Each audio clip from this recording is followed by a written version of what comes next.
We've all had nasty neighbors, but an entire town? Think how annoyed you get when just one person honks at you. Now imagine all your neighbors driving by sitting on that horn 24/7. Are they tormenting one family, or did that family wear out its welcome? We want you to decide. Here's Paula Ferris.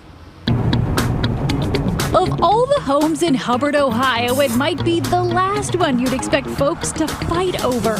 But this vacant house on East Liberty Street is the hottest property since good old Nehemiah Hubbard founded the town 200 years ago.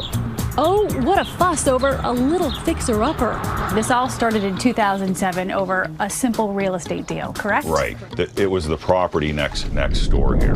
Meet Rick and Cindy Kurlich, longtime Hubbard residents. They say all they wanted was to buy the property next door. The only problem?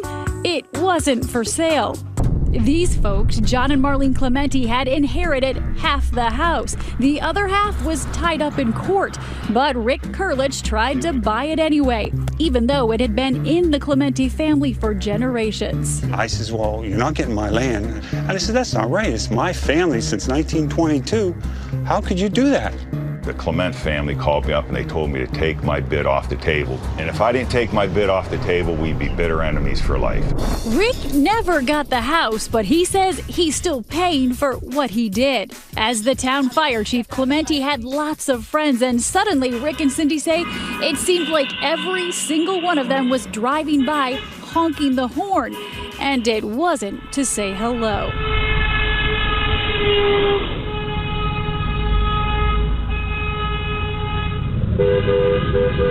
The Clement family conspired together to organize a horn-blowing campaign against us.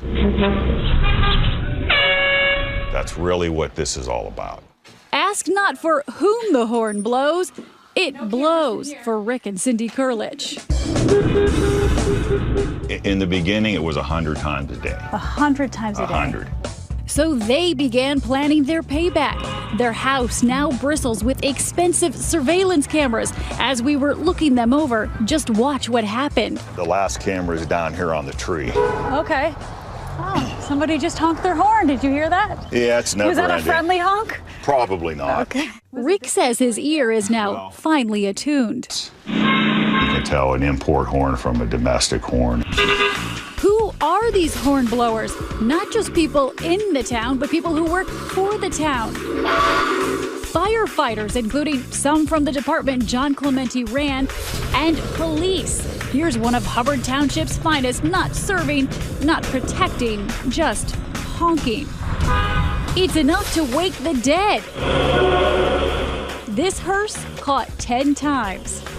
And would you look at this? The horn on the bus goes.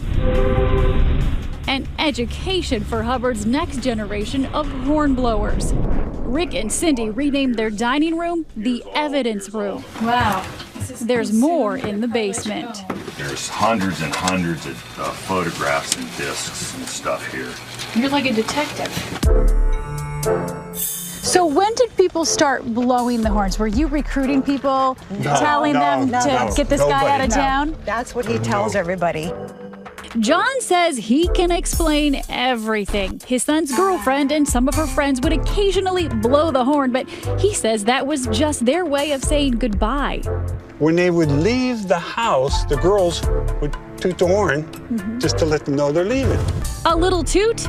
Yeah, Rick says, like this car leaving the Clementi's driveway at 4 in the morning. Does the city of Hubbard have a horn-blowing epidemic?